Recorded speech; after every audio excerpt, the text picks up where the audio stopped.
إن الحمد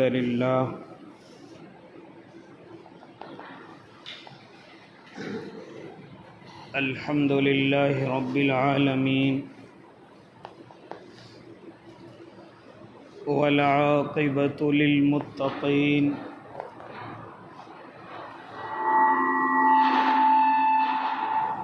والصلاة والسلام على سيد الأنبياء والمرسلين وعلى آله وأصحابه وأزواجه وذرياته أجمعين.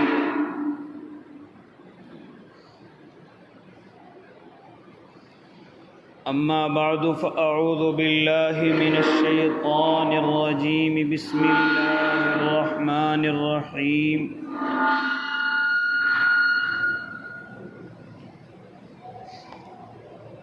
ولا تقل لمن يقتل في سبيل الله أموات بل أحياء ولكن لا تشعرون.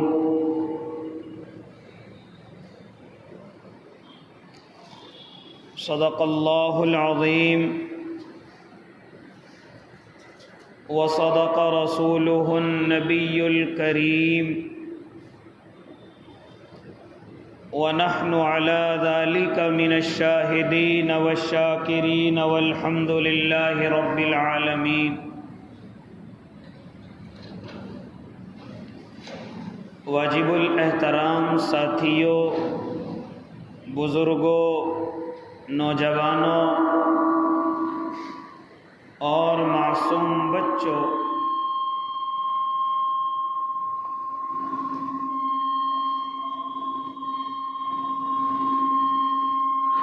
اس وقت میں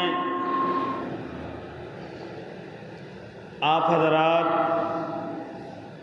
ایسے مقدس اور حرمت والے مہینے میں اپنی زندگی گزار رہے ہیں جو برکتوں اور نعمتوں کے اعتبار سے اور فضیلتوں کے اعتبار سے اللہ نے اس کو بڑا اعلیٰ اور عرفہ بنایا ہے.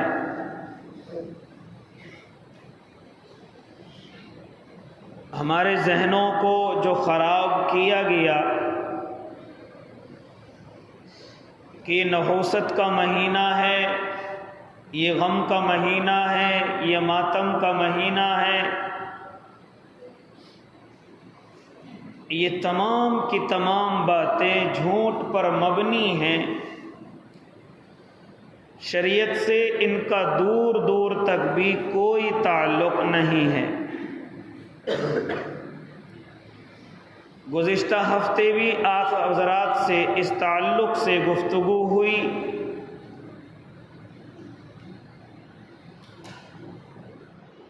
کہ یہ غم کا یا اسی طرح ماتم کا یا رونے دھونے کا مہینہ نہیں ہے، یہ تو اپنے اللہ کو راضی کرنے کا مہینہ ہے اور خود بھی راضی رہنے کا مہینہ ہے. اسلامی سال میں سب سے پہلا سال ہے، تو یہ تو خوشی کا سال ہے، اللہ سے دعا کرنے کا سال ہے. اے رب کریم، یہ نیا سال شروع ہو رہا ہے، اس میں ہمارے لیے برکتیں اتار دیجئے، نعمتیں اتار دیجئے، اپنا فضل نازل فرما دیجئے. گزشتہ سال جو ہمیں مصیبتیں، پریشانیاں یا جو ہم نے گناہوں میں زندگی گزاری، اللہ ہمیں ان سے بچا لیجئے. لیکن اس کے برعکس ہمارے اللہ کو ماننے والے ایسی ایسی حرکتوں میں لگ گئے کہ جو اللہ کو بھی ناراض کرتی ہیں اور اپنے بدن پر بھی ظلم کرواتی ہیں، اپنے اوپر بھی ظلم کراتی ہیں. لہذا پہلا پروپیگنڈا یہی کہ ماتم کا، غمخواری کا،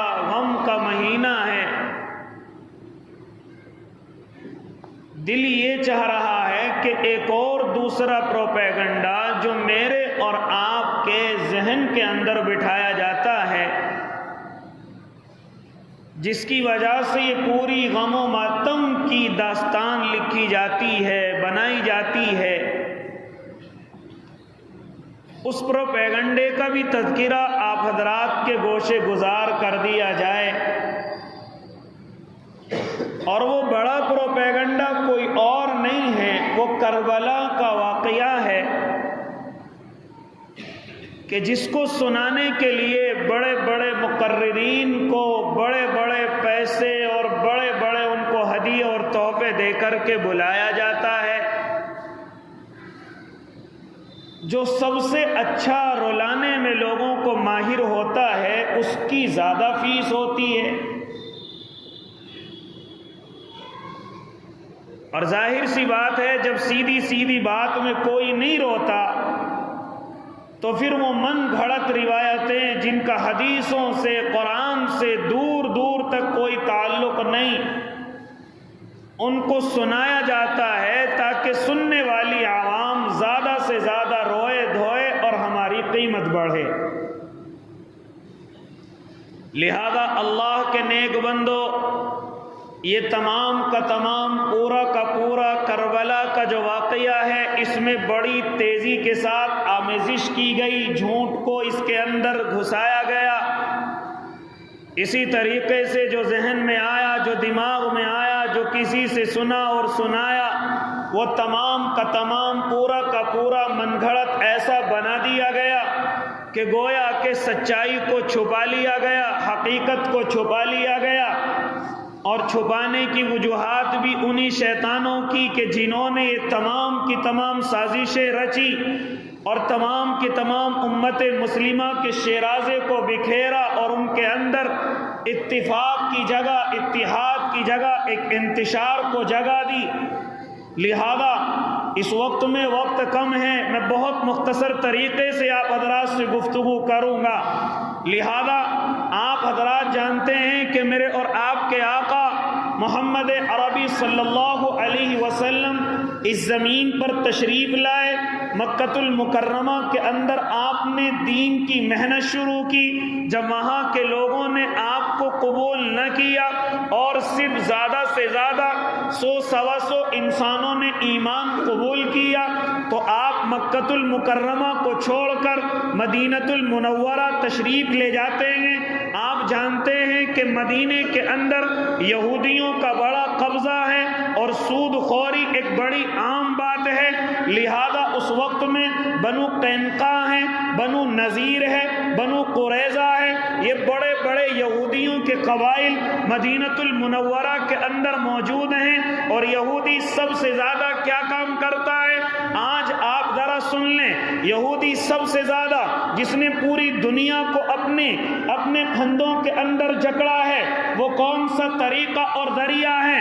آپ معلوم کریں گے کون سا ہے؟ وہ کوئی اور نہیں، وہ سود اور بیاج کا ہے، وہ کوئی اور نہیں۔ یہ سارا بینکنگ سسٹم جو ہے، جس کو مجھے اور آپ کو بھی بڑی تیزی کے ساتھ سود کے اندر گرفتار کر دیا گیا، یہ تمام کی تمام محنت کسی اور کی نہیں۔ آپ جب پردہ اٹھائیں گے یہ سب ساری یہودی محنت ہے۔ اس لیے وہ اپنی کمائی پر فوکس رکھتا ہے، اس لیے اس نے پوری دنیا کو اس سودی اور بینک کے نظام کی وجہ سے پوری دنیا کو اپنا غلام بنایا ہوا ہے۔ تمام کا تمام انسان قرضے میں ڈوبا ہوا ہے، ہر اعتبار سے انسان قرضے میں چلا گیا اس بینکنگ سسٹم کی وجہ سے، اس سود اور بیاج کی وجہ سے۔ لہذا خیر میں اس طرف زیادہ لمبی گفتگو نہیں کروں گا، میں یہ کہنے لگا او اللہ کے نیک بندو، جیسے میرے اور آپ کے آقا مدینہ المنورہ کے اندر تشریف لے جاتے ہیں، یہودیوں نے اسی سودی نظام کے ذریعے سے پورے مدینہ کے لوگوں کو اپنا غلام بنا رکھا ہے۔ لیکن جیسے میرے اور آپ کے آقا شریک لے جاتے ہیں، بنو قینقاع، بنو نذیر، بنو قریظہ، لہذا ان میں اسلام کی دعوت پہنچتی ہے، یہ لوگ دعوت کو بھی قبول کرتے ہیں، لیکن کیا ہوا؟ یہودی کو یہ چیز سمجھ نہیں آئی، لہذا وہ اللہ کے نبی سے نفرت کرنے لگا، اور اس قدر نفرت کرنے لگا کہ اللہ کے نبی کو جگہ جگہ اس نے اپنے راستے سے ہٹانے کی کوشش کی۔ ہاں، وجہ دین اسلام نہیں، وجہ یہ تھی کہ اسلام جتنا مضبوط ہوگا اتنا ہی یہ سودی نظام کمزور ہوگا، اتنا ہی یہ بینک اور بیاج کا نظام کمزور ہوگا، لہذا اللہ کے نبی کے دشمن ہو گئے اور جگہ جگہ آپ کو ستانے کی کوشش کی گئی۔ آپ تعجب کریں گے کہ میرے اور آپ کے آقا اس دنیا سے تشریف لے گئے، دنیا سے تشریف لے جانے سے پہلے آپ کو ایک یہودی نے دعوت پر بلایا اور اسی دعوت میں آپ کو زہر دیا گیا، اسی زہر کے اثر کی وجہ سے آپ اس دنیا سے پردہ کر کے گئے ہیں۔ لہذا میرے اور آپ کے آقا محمد عربی دنیا سے پردہ فرما گئے۔ یہودی سمجھ رہے تھے کہ اب ہمارے راستے آسان ہو گئے، لیکن حضرت ابو بکر پر ذمہ داری آئی۔ حضرت ابو بکر کا دور خلافت اتنا طویل نہیں ہے، بہت مختصر سا زمانہ ہے۔ پھر اس کے بعد حضرت عمر ابن خطاب کو اللہ رب العزت کی طرف سے خلافت کا منصب عطا کیا گیا، لیکن حضرت عمر، آپ ذرا ان کی ہسٹری کو پڑھیں، آپ ذرا ان کی واقعات اور تاریخوں کو پڑھیں تو آپ کو نظر آئے گا آپ سب سے زیادہ یہودیوں سے نفرت کیا کرتے تھے، آپ سب سے زیادہ اگر کسی سے غصہ ہوتے تھے وہ صرف اور صرف یہودی ہوا کرتے تھے۔ اللہ کے نبی نے ان کو مدینے سے کھدیڑ دیا تھا اور خیبر کے اندر بسا دیا تھا، لیکن جب یہ اپنی حرکتوں سے باز نہیں آئے تو حضرت عمر ابن خطاب نے ان کو خیبر سے بھی جدا کر دیا اور خیبر سے بھی باہر نکال دیا۔ لیکن حضرت عمر کا دور خلافت بڑا سخت ہے، اور اتنا سخت ہے کہ آپ درے کے علاوہ کسی شیطان سے بات ہی نہیں کیا کرتے تھے۔ لہذا حضرت عمر کے دور خلافت میں ان کی ہمت نہ ہو سکی کہ وہ حضرت عمر یا اللہ کو ماننے والوں کا مقابلہ کر سکیں۔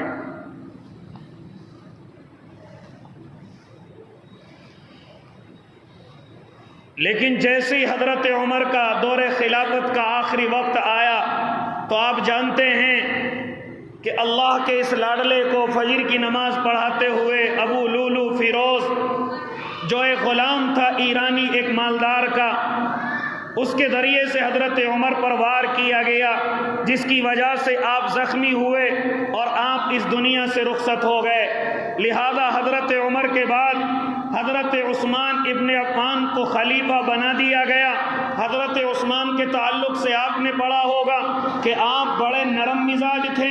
آپ سخت دل نہیں تھے، آپ تمام کے تمام لوگوں سے بڑی محبت کرتے تھے۔ آپ کے سامنے اگر کسی کی شکایت بھی ہوتی تو آپ نظر انداز کر دیتے تھے، یہاں تک کہ کسی نے بتایا کہ حضرت عثمان رضی اللہ تعالی عنہ آپ کے خلاف لوگ سازشیں کر رہے ہیں، پھر بھی آپ قدم نہیں اٹھاتے تھے، بلکہ کہتے تھے جو اللہ کی مرضی ہوگی وہ ہو کر کے رہے گا۔ لہذا اسی زمانے میں عبداللہ ابن سبا جو یہودیوں میں سے پیدا ہوا اور جو منافقوں کا سردار بنا، حضرت عثمان کے ہاتھ پر اسلام قبول کر لیتا ہے، بظاہر اسلام قبول کرتا ہے، لیکن ادھر حضرت عثمان کے خلاف لوگوں کو بھڑکاتا ہے اور بھڑکانے میں کہتا ہے ارے کیا تم دیکھ نہیں رہے ہو کہ بنو ہاشم کی عزت کم ہوتی جا رہی ہے اور بنو امیہ کی عزت زیادہ ہوتی جا رہی ہے، حالانکہ خلافت کا معاملہ حضرت عثمان سے زیادہ اللہ کے نبی کے خاندان کے لیے ہونا چاہیے تھا۔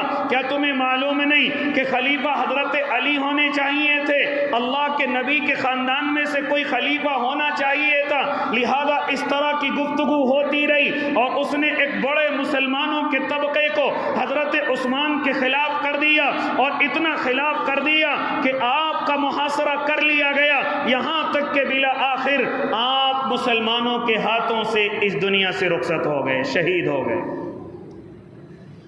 حضرت عثمان کے بعد حضرت علی کو خلیفہ بنا دیا گیا، ذمہ دار بنا دیا گیا۔ لہذا او اللہ کے نیک بندو، ادھر حضرت علی کو ذمہ دار بنایا گیا، ادھر پھر حضرت امیر معاویہ رضی اللہ تعالی عنہ جو آپ بھی خلافت کے دعوے دار تھے، لہذا حضرت علی خلیفہ رہے، لیکن حضرت علی کو بھی دھوکے کے ساتھ ان لوگوں نے محبت کا جھانسا دے کر حضرت علی کو بھی اس دنیا سے رخصت کر دیا اور شہادت کا جام ان کو بھی پلوا دیا گیا۔ لہذا حضرت علی اس دنیا سے رخصت ہونے سے پہلے حضرت حسن کو اپنے مسلح پر کھڑا کر دیتے ہیں۔ اشارہ اس طرف تھا کہ میرے بعد خلیفہ حضرت حسن ہوں گے، لیکن حضرت علی کے بعد فوراً حضرت امیر معاویہ رضی اللہ تعالیٰ عنہ خلافت کا دعویٰ کر دیتے ہیں۔ اس طرف بھی میں جانا نہیں چاہتا۔ حضرت حسن رضی اللہ تعالیٰ عنہ نے دیکھا کہ امیر معاویہ کی وجہ سے مسلمانوں کے اندر اختلاف ہو رہا ہے، لہذا یا تو میں امیر بنوں یا حضرت امیر معاویہ ہی رہیں۔ لہذا مختصر سی ان کی جھڑپ ہوئی اور حضرت حسن نے اعلان کر دیا کہ میں خلیفہ حضرت امیر معاویہ کو ہی تسلیم کرتا ہوں۔ لہذا حضرت امیر معاویہ خلیفہ ہو گئے اور حضرت حسن نے ان کے ہاتھ پر بیعت کی ہے۔ ہاں، حضرت امیر معاویہ کی خلافت تقریباً 20 سال تک چلی ہے۔ اس میں یہ جتنے بھی عبداللہ ابن سبا کے ٹولے تھے اور جتنے بھی ان کے جتنوں کو بھی اس نے بھڑکایا تھا، حضرت امیر معاویہ بھی اتنے سخت تھے کہ اپنی گردنوں کو نہ اٹھا سکے، یہاں تک کہ حضرت امیر معاویہ کا بھی آخری وقت آ گیا۔ حضرت امیر معاویہ صحابہ سے کچھ بڑے لوگوں سے مشورہ کر کے اپنے بیٹے یزید کو اپنا خلیفہ بنا دیتے ہیں۔ لہذا جو سبائی ٹولہ تھا عبداللہ ابن سبا کا، اب ان کو ایک کمزور پہلو مل گیا تھا کہ امیر معاویہ کو کیا حق ہے کہ اپنے بیٹے کو خلیفہ بنائیں۔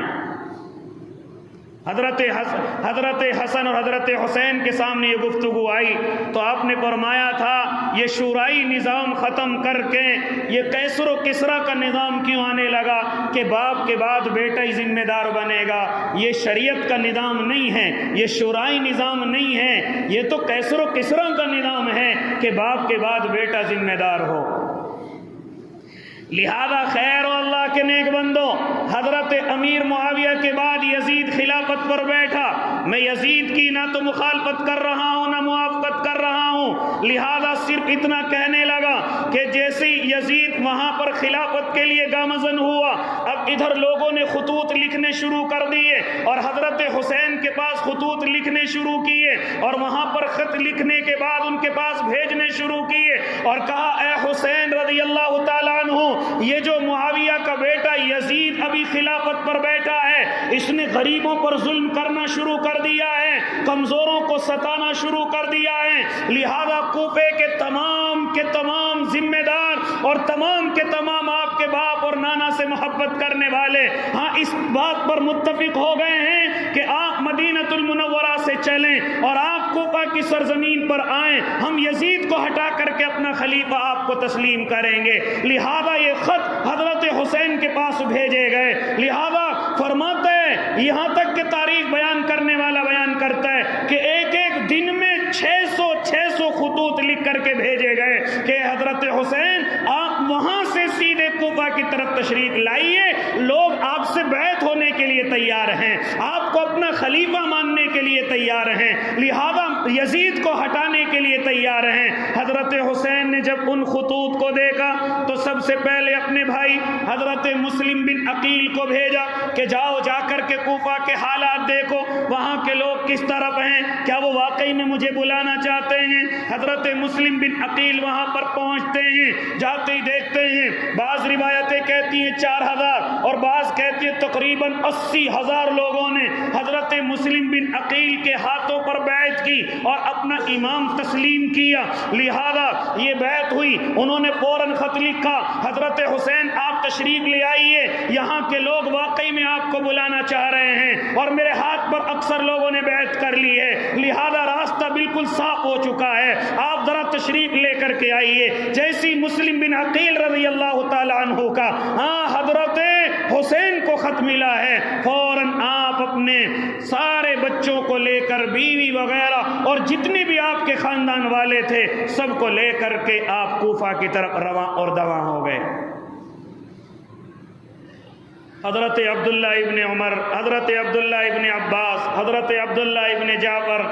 اور بعض بڑے بڑے صحابی حضرت حسین کے پیروں میں پڑ گئے، حسین یہ قدم نہ اٹھاؤ، ہم کوفیوں کو جانتے ہیں یہ بے وفا لوگ ہیں، حضرت علی کی شہادت کا ذمہ بھی انہی کے اوپر ہے، یہاں تک کہ آپ آپ کے بھائی کو زہر بھی حضرت حسن کو انہوں نے ہی دیا ہے، یہاں تک کہ آپ جب ایک دفعہ سفر کر رہے تھے مصر کا حضرت حسن، تو ان پر حملہ کرنے والے کوئی اور نہیں، یہی کوفی ہیں کہ حضرت حسن نے قیصر کے محل میں جا کر کے اپنی جان بچائی تھی، لہذا اتنے بڑے یہ بے وفا ان کے پاس جانے کی کوشش نہ کرو۔ لیکن حضرت حسین فرما رہے تھے، او لوگوں کیا تم ان خطوط کو نہیں دیکھتے؟ کیا تم مسلم بن عقیل کے اس خط کو نہیں دیکھتے کہ میرے لیے وہ سب کے سب تیار بیٹھے ہوئے ہیں، لہذا مجھے جانے دیا جائے۔ حضرت عبداللہ ابن عباس کہتے ہیں، اے حضرت حسین، اگر تم ہماری بات نہیں مان رہے ہو تو کم سے کم بیوی اور بچوں کو تو یہی چھوڑ کر کے چلے جاؤ، آپ تنے تنہا جا سکتے ہو، آپ اپنے سپاہیوں کو لے کر کے جا سکتے ہو، ان عورتوں کو تو یہی چھوڑ دیا جائے، ان معصوم بچوں کو تو یہی چھوڑ دیا جائے۔ لیکن حضرت حسین اس چیز پر بھی آمادہ نہیں ہوتے، لہذا اپنے تمام کے تمام جو روایتوں میں تقریباً 72 انسان ہوتے ہیں ان کو لے کر کے آپ کوفہ کی طرف رواں دواں ہیں۔ ادھم مسلم بن عقیل نے خط لکھ کر کے بھیج دیا کہ راستہ صاف ہے، جیسے ہی خط پہنچ گیا ادھر کوفیوں نے حضرت مسلم بن عقیل کے ساتھ بھی دھوکہ کیا اور ان کو بھی دھوکے کے ساتھ شہید کر دیا۔ لہذا راستے کے اندر ہیں، حضرت حسین کو کسی نے خبر دی مسلم بن عقیل کو ان لوگوں نے دھوکے سے قتل کر دیا، شہید کر دیا ہے۔ حضرت حسین نے واپس پلٹنا چاہا، لیکن جو ان کے گھر والے تھے کہنے لگے اب ہم بغیر قصاص کے نہیں جائیں گے، اب ہم بغیر بدلہ لیے نہیں جائیں گے۔ چنانچہ یہ قصاص اور بدلے کی آگ نے پھر ان کو آگے بڑھانے کی کوشش کی، لہذا یہ تمام کے تمام پہنچے ہیں۔ میں بہت مختصر گفتگو کرنے لگا، یہ کربلا کے میدان کے اندر پہنچے ہیں، لہذا جا کر کے دیکھا کہ یزید کا بیٹا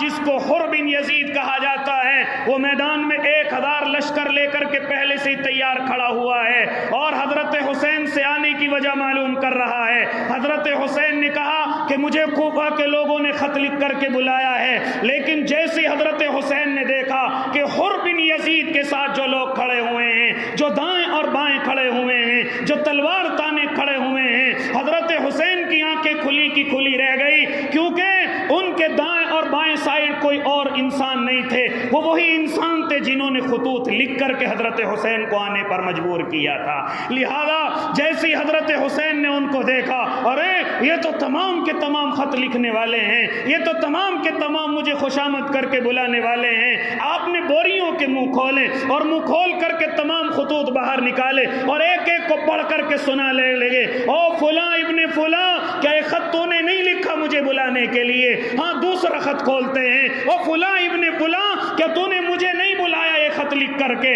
لہذا تو ہی تو کہہ رہا تھا کہ تیرے ہاتھ پر بیعت کریں گے، اب یہ کیا دھوکہ ہے، اب یہ کیا بے وفائی ہے؟ لہذا جیسے ان لوگوں کو معلوم ہوا کہ ہماری پول کھلنے لگی ہے، ہمارے خط کھلنے لگے ہیں، لہذا اب ان لوگوں کو ڈر ہوا کہ اگر یہ یہاں سے زندہ بچ گئے تو ہماری پول یزید کے سامنے جا کر کے کھول دیں گے اور ہمارا یزید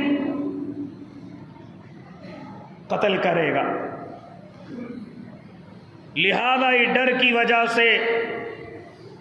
حضرت حسین کی طرف حملہ آور ہوتے ہیں۔ روایتوں کے اندر آتا ہے کہ آپ ان کے سامنے تقریباً 3 شرطیں رکھتے ہیں کہ وہ لوگو میری 3 شرطیں، ان میں سے کسی ایک پر عمل کر لو، میری 3 درخواستیں، ان میں سے کسی ایک پر عمل کر لو، لہذا یا تو مجھے مکہ مدینہ واپس جانے دیا جائے، میں تم سے مزاحمت نہیں کرتا، تم ہی بلانے والے ہو اور تم ہی میرے ساتھ دھوکہ کرنے والے ہو، پہلی درخواست یہ ہے کہ مجھے مکہ المکرمہ واپس بھیج دیا جائے، چنانچہ دوسری درخواست یہ ہے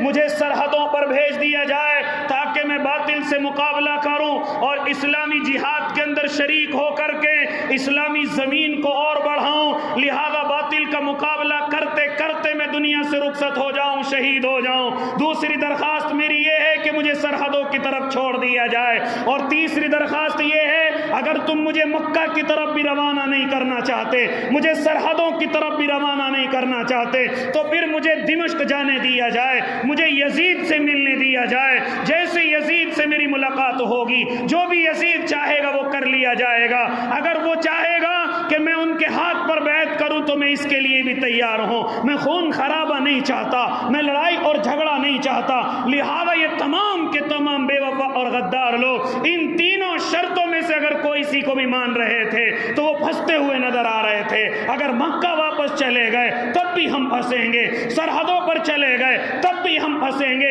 اور اگر یزید سے ملاقات ہو گئی تو تب تو ہمارا حال اور بھی زیادہ برا ہونے والا ہے۔ لہذا صلح کی کوئی بات قبول نہیں کی گئی۔ الغرض اسی کربلا کے میدان میں مقابلہ ہوا، اور حضرت حسین اور ان کے جتنے ساتھی گھر والے تمام کے تمام جام شہادت نوش فرما گئے۔ یہ صرف اتنا واقعہ ہے جو کتابوں کے اندر حقیقت پر مبنی ہے، لیکن اس کے علاوہ جو بہت ساری چیزیں مجھے اور آپ کو رلانے کے لیے بتلائی جاتی ہیں، اور لوگوں یہ تمام کے تمام پروپیگنڈے ہیں۔ لہذا سب سے پہلی چیز جو بتلائی جاتی ہے کہ وہاں کی بچیوں کے دوپٹوں کو اتار دیا گیا، ان کو برہنہ کیا گیا، نعوذ باللہ، ان کو بے عزت کیا گیا، جھوٹ ہے۔ بچوں کے سروں کو نیزوں پر چڑھا کر کے دکھایا گیا، سب کا سب جھوٹ ہے۔ لہذا اس طریقے سے کوفہ کی گلیوں میں یہاں تک کہ ان کی لاشوں کو میدان کے اندر ان کے ساتھ پتہ نہیں کیا کیا کیا گیا، یہ تمام کی تمام چیزیں جھوٹ پر مبنی ہیں، ان کا سچائی سے دور دور تک کا بھی کوئی تعلق نہیں ہے۔ لہذا حضرت حسین رضی اللہ تعالی عنہ کو صرف اتنی سی یہ درخواست انہوں نے کی، لیکن انہوں نے نہیں مانی، نعوذ باللہ حضرت حسین کو قتل کیا گیا، شہید کیا گیا۔ اور اللہ کے نیک بندو، لیکن اس کے ساتھ ساتھ یہ پروپیگنڈے میرے اور آپ کے سامنے کیے جاتے ہیں، یہ تمام کے تمام صرف اپنی کوالٹی اور اپنی قیمت بڑھانے کے لیے میرے اور آپ کے سامنے بیان کیے جاتے ہیں۔ لہذا مجھے اور آپ کو ان چیزوں سے بہت سارے سبق لینے چاہیے۔ اے اللہ کے نیک بندو، اس دنیا کے اندر کبھی کبھی ایسے لوگوں سے ہی سامنا ہوگا جو تمہارے بڑے ہمدرد کہلائیں گے، جو تمہارے بڑے غمخوار کہلائیں گے، لیکن جب موقع آئے گا تو سامنے کوئی نظر آتا ہوا دکھائی نہیں دے گا، پریشانی میں کوئی آپ کا ساتھ دیتا ہوا دکھائی نظر نہیں دے گا۔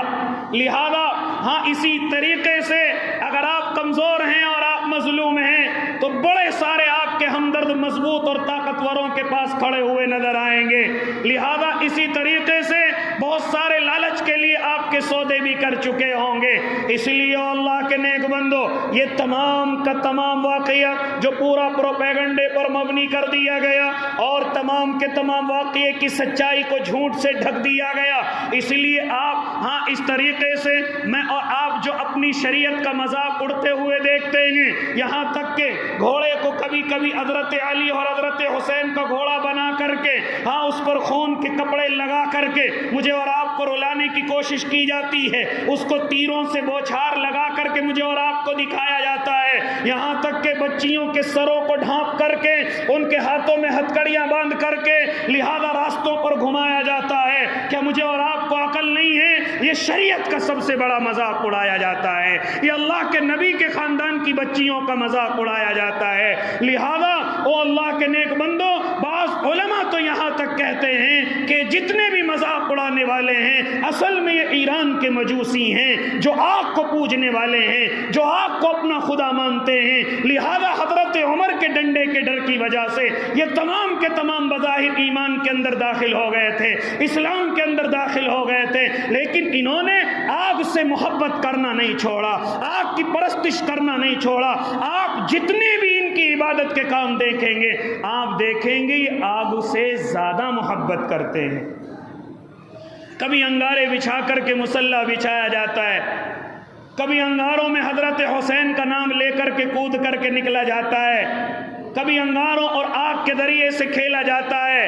یہ تمام کیا ہے؟ شریعت کے اندر تو یہ چیزیں نظر نہیں آتی، یہاں تک کہ حضرت حسن اور حسین کی زندگی کے اندر یہ چیزیں نظر نہیں آتی، یہاں تک کہ ان کو مظلوم طریقے سے شہید کیا گیا، وہاں بھی کوئی آگ کا کھیل نظر نہیں آتا۔ لہذا یہ تمام کی تمام چیزیں اشارہ کرتی ہیں کہ ہو سکتا ہے ان کا تعلق اسی مجوسیت سے ہو، اسی آگ کے پوجنے والے سے ان کا تعلق ہو، جو آج بھی ان کی محبت آگ سے ایسی ہی ہے کہ اپنی عبادتیں آگ کے ذریعے سے کرتے ہیں، اپنی عبادتیں آج بھی آتش کے ذریعے سے کرتے ہیں۔ لہذا مجھے اور آپ کو اس طرف دھیان دینے کی ضرورت ہے، اور اگر اپنے لوگ اس میں ملوث ہیں تو ان کو سمجھانے کی ضرورت ہے کہ خدا را اللہ کے دین کا مذاق نہ اڑایا جائے، خدا را اللہ کے نبی کے خاندان کی بیٹیوں کا مذاق نہ اڑایا جائے۔ ہاں، جو اگر انہوں نے کیا وہ سب کچھ چھپ چکا ہے، لہذا اب راستوں پر ان کا مذاق نہ بنایا جائے، ان کے دوپٹوں کو سکینہ بیوی کا نام دے کر کے ان کی بے عزتی نہ کی جائے۔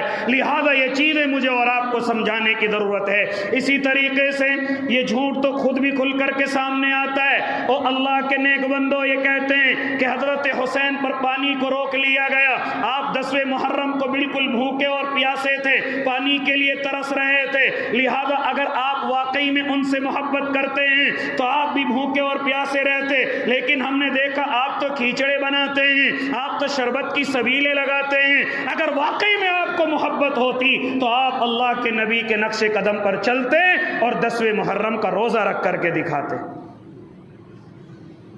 اصل محبت یہ ڈرامے کرنا نہیں ہے۔ اگر واقعی میں وہ بھوکے اور پیاسے تھے تو میری اور آپ کی محبت بھی یہ ہے کہ 10ویں محرم کو میں اور آپ بھی بھوکے اور پیاسے رہیں۔ لیکن دیکھا یہ جاتا ہے کہ سب سے زیادہ سبیلیں چل رہی، کھیچڑے بن رہے ہیں، اور نہ جانے کیا کیا چیزیں کھانے پکانے کی کھلائی جا رہی اور کھا رہے ہیں۔ لہذا یہ کون سی غم کی چیز ہے؟ ہم تو تب مانتے کہ آپ 10ویں محرم کا روزہ رکھ کر کے دکھاتے۔ لہذا جو بھی اللہ کے نبی سے اور ان کے نواسوں سے اور ان کے خاندان سے محبت کرتا ہوگا، اس کا صرف اور واحد طریقہ 10ویں محرم کا یہی ہے کہ اس میں روزہ رکھا جائے، جو آنے والی کل کی 10 تاریخ ہے۔ بہت سے حضرات آج بھی روزے سے ہوں گے، لیکن جنہوں نے آج نہیں رکھا وہ کل کا روزہ رکھے اور کل کے ساتھ پرسوں کا بھی ملا لیں۔ یہ میرے اور آپ کے آقا کا حکم ہے۔ جو آج روزے سے ہیں وہ کل کا روزہ رکھ لیں، ان کے 2 روزے مکمل، لیکن جنہوں نے آج کا نہیں رکھا وہ کل کا رکھے اور آنے والے پھر اس سے اگلے دن کا روزہ رکھیں۔ اس طریقے سے 2 دن کا روزہ یہ میرے اور آپ کے آقا سے ثابت ہے۔ فرماتے تھے آپ کہ جو حضرات اس یوم عاشوراء کا روزہ رکھیں گے، مجھے اللہ سے پورا یقین ہے کہ اللہ ان کے 1 سال کے گناہ معاف کر دے گا، گزشتہ 1 سال کے ان کے گناہ معاف ہو جائیں گے۔ لہذا ہم پر اور ڈرامے کرنے کے لیے وقت ہے، لیکن جو شریعت کا اصل حکم ہے اس پر عمل کرنے کے لیے میں اور آپ تیار نہیں۔ اس لیے شریعت کے اندر صرف اور صرف مجھے پہلا حکم یہ ملتا ہے کہ یوم عاشوراء کا روزہ رکھا جائے، جو میرے آقا نے رکھ کر کے دکھایا اور صحابہ کو حکم کر کے دکھایا ہے۔ اسی طریقے سے دوسرا حکم جو ایک کمزور سی روایت کے اندر ملتا ہے کہ 10ویں محرم کو اپنے بچوں کے لیے اچھا کھانا بنایا جائے، دیگوں کی اجازت نہیں ہے، ہاں دیگ اتارنے کی یا پورے محلے کی دعوت کرنے کی ضرورت نہیں ہے، چندہ کر کے کھانا بنانے کی ضرورت نہیں ہے۔ اللہ کے نبی فرماتے ہیں کہ جو 10ویں محرم کے دن اپنے گھر والوں کے لیے اچھا کھانا بنائے گا، ہاں اچھا کھانے سے مراد صرف یہ ہے روزانہ آپ کے گھر میں دال چل رہی ہے، آج 10ویں تاریخ کو بریانی بنا لی جائے، قورمہ بنا لیا جائے، صرف یہی۔ اگر کوئی اپنے گھر والوں کے لیے اچھے کھانے کا انتظام کرے گا، اللہ پورے سال اس کے دسترخوان کو وسعت عطا کرے گا، بڑھوتری عطا کرے گا، برکتیں عطا کرے گا۔ تو جو حکم ہے صرف اسی کو مانا جائے، اپنی طرف سے کسی بات پر نہ عمل کیا جائے۔ اسی لیے تمام کی تمام چیزیں، یہ گھوڑے کا اس طریقے سے ناٹک کرانا، یا اسی طریقے سے ہاتھ نکال کر کے اس کو لے کر کے جانا، یا بچیوں کے ہاتھوں میں ہتھکڑیاں ڈال کر کے ان کو کھینچنا، یا کسی انسان پر تیر لگا کر کے ان کو زخمی کر کے دکھانا، یہ تمام کے تمام ڈھونگ ہیں اور پروپیگنڈے ہیں۔ شریعت سے ان کا دور دور تک کوئی تعلق نہیں ہے۔ یہاں تک کہ اپنی جانوں پر ظلم کرنا، اپنے بدنوں کو زخمی کرنا، اپنے چہروں پر مارنا، اپنے بالوں کو نوچنا،